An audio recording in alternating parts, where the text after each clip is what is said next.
This video demonstrates tilting the mast after tower installation. To see full installation directions, watch our Assembling the CM110 video. Remove the pin from the guy hook lever.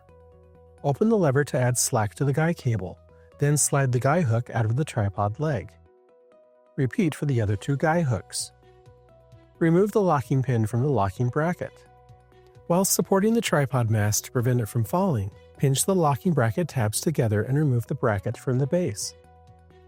Pivot the locking bracket upwards and lift it from the base. Gently lower the mast to the ground. Reverse these steps to raise the tripod mast to the vertical position.